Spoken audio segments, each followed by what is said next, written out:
This is Blackout. When it comes to Call of Duty reveal lines, for some reason that one will always stick with me. It's up there kind of with the greats like Robert Bowling's "F.U. Last Stand" as one of those iconic things. But before launch, Blackout was this rumored ambitious project that was looking like it was trying to keep up with the times, trying to keep up with the craze that was Battle Royales, and at the time was the peak of Fortnite. But now, over 2 years since its reveal, what's the mode like? Has the player base dropped off the side of the earth? How does it compare to the current Warzone? Simply put, what is Blackout in 2020?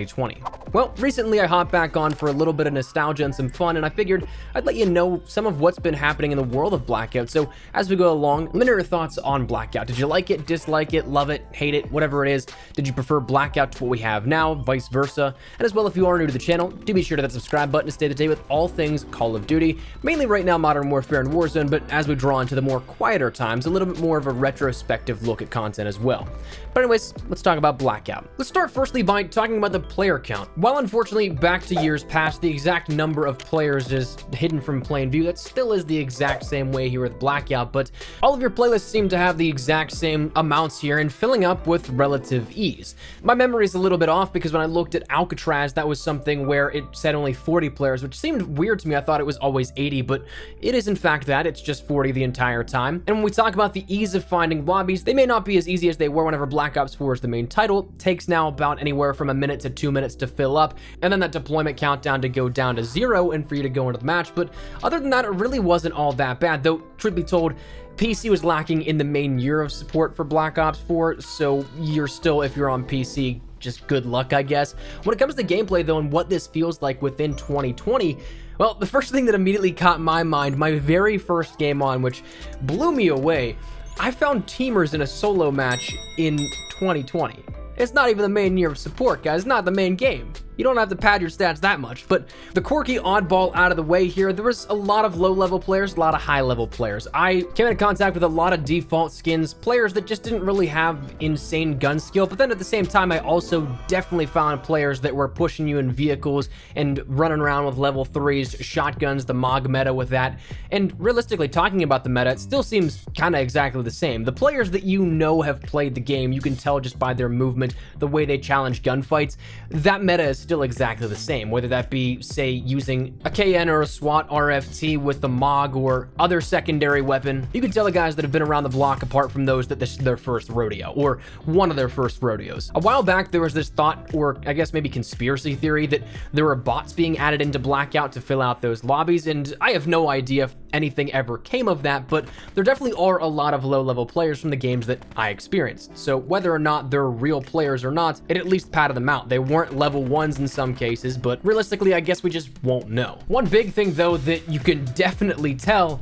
is there's definitely no skill-based matchmaking within Blackout. I know that's the big thing within Warzone, and truth be told, thank goodness there isn't any skill-based matchmaking in Blackout, because totally honest with you, I absolutely sucked when I went back and started playing here at this. It just feels like an entirely different world, and realistically, I mean, it is. It's a different game, different mechanic system, so when you consider that, it's definitely nice that I didn't have to jump into sweat lobbies after not playing for a year. So I'm definitely pleased with that one. But talking mechanics, I honestly forgot how slow and sluggish the mechanics actually were, as opposed to what we have now. We'll talk about some stuff we're spoiled by, I think, within Warzone in just a little bit here, but honestly, going back now, it's definitely something that it feels clunky. Whether it stems at the very base fundamental of the fact that I'm going from PC to console, where it's a tighter FOV and locked frame rate of 60 FPS, or the fact that it just really wasn't as optimized, I think, as Warzone is, I guess that's kind of up in the air. But from things like movement, the pickup of items,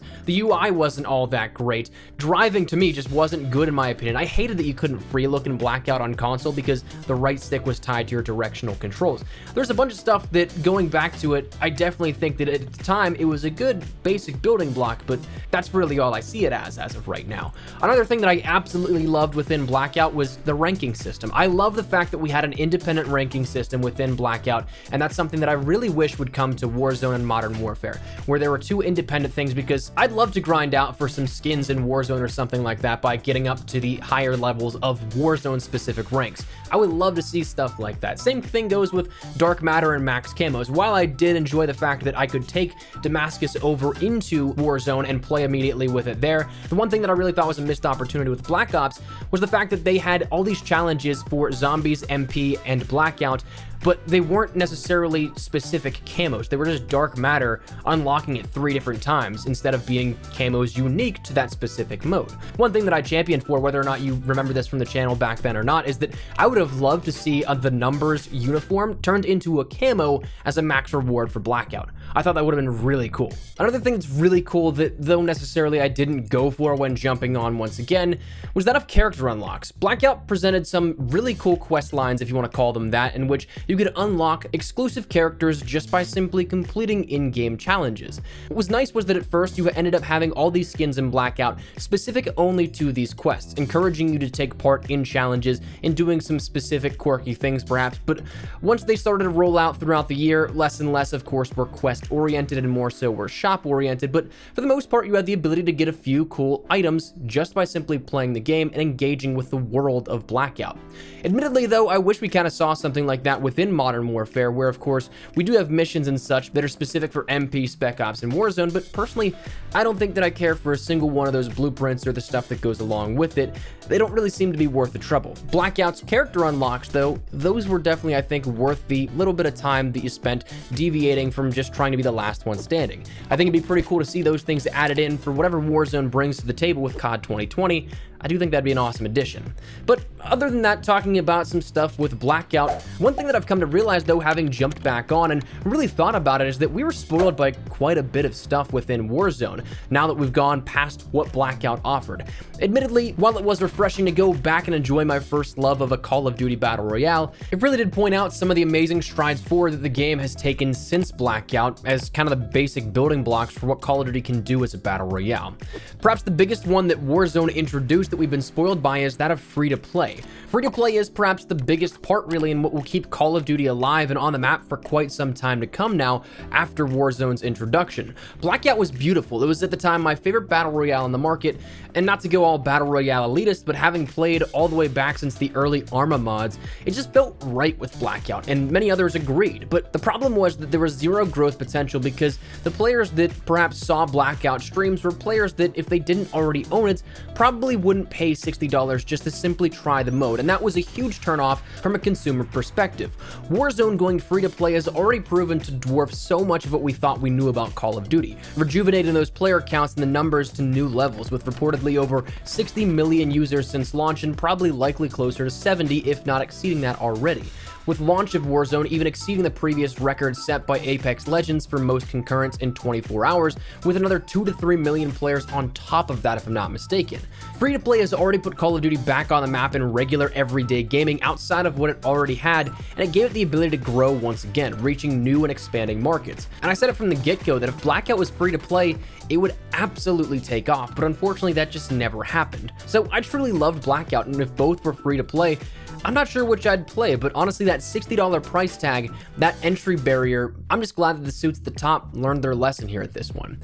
Next, crossplay of course is another big thing that I think has helped in many ways, even though of course there are new obstacles that you face with crossplay and arguments that present themselves once you break down those platform barriers. But while you definitely will see more cheaters utilizing mods on PC side of things, while also coming into contact with console players and perhaps that aim assist is cheating argument, to be able to exponentially increase those lobby counts, those player pools that you have by linking up 3 prominent player platform bases is something incredible to me.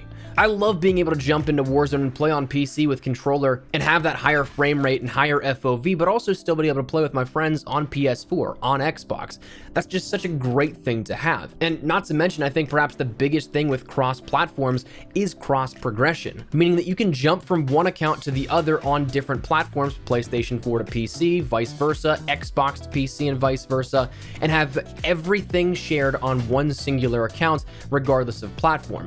What that means is that I can jump from PlayStation 4 with all of my camo progression, store purchases, mission challenges, officer challenges, and everything in between, and the moment that I jump to PC, it will all be there exactly the same, with the exception of COD points. That seems to be a little bit finicky for transfer for some reason, but I mean, I did all of my Damascus camo progress on PlayStation 4 at the start of the year. Then I upgraded my gaming PC rig and switched, and boom, I have everything still there. If I were to jump on to Black Ops on my PC copy, I wouldn't have a single thing saved, not a single one. So that is such an awesome feature that was added in with Warzone. And perhaps the biggest one in terms of gameplay, though, that I feel spoiled by is that of the new Gulag and buyback features.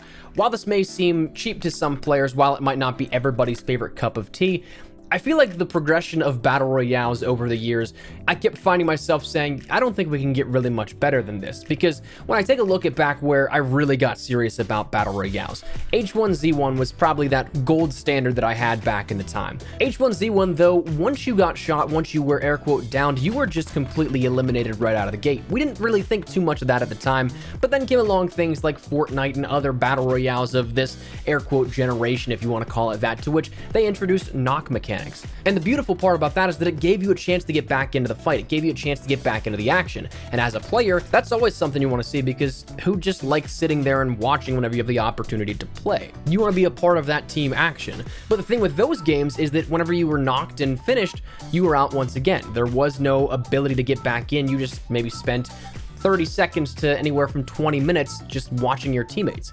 But with Warzone, we ended up seeing the buyback and the Gulag feature, where not only one, you could end up fighting once you were knocked. If you got eliminated, you had the chance to fight for your way back into the game, or if you already exhausted that, you already used up your Gulag, your team could actually still get you back in. This presents so many different ways and different opportunities to play the game, and different engagements to even the playing ground or level the playing ground, and perhaps maybe even take a leg up in a man advantage numbers game.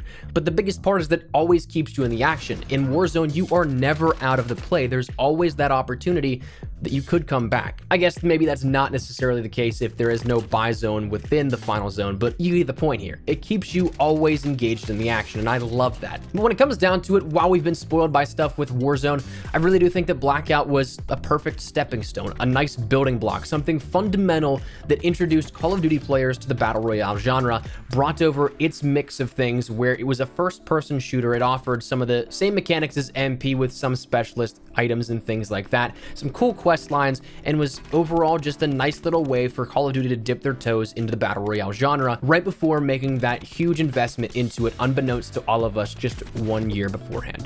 So all in all, while Blackout may not be as big as where it was as of last year, simply because so many have moved on to Warzone, it's still something that I would definitely jump back onto. I absolutely loved Blackout from day one. I still do. And I think in 2020, if you're okay with potentially maybe having some trouble finding some lobbies, it's still something that I would definitely recommend jumping onto. But overall, that's where we're going to wrap it up. That is Blackout in 2020. Just wanted to have a fun little retrospective look here at this. But let me know your thoughts down below. What do you guys think of this? Do you like Blackout? You think you might go back and try out some games? Are you still on Blackout? Whatever it is, feel free to let me know your thoughts. But hopefully you enjoyed the video. If you did, make sure to drop a like down below. And of course, if you're new to the channel, make sure you guys subscribe so you don't miss a single thing regarding all things Modern Warfare, Warzone, and sometimes some retrospective stuff like this. If you guys are interested in that, make sure you hit that subscribe button. If you also want to follow me over on Twitter and Instagram, those are the best places to get connected outside of YouTube. Probably live on both those. So if you guys want to strike up a conversation, ask me a question, whatever it may be, that link is down there in the description below. That said, thanks so much for watching. My name is Espresso. I'll see you guys later. Take care and peace.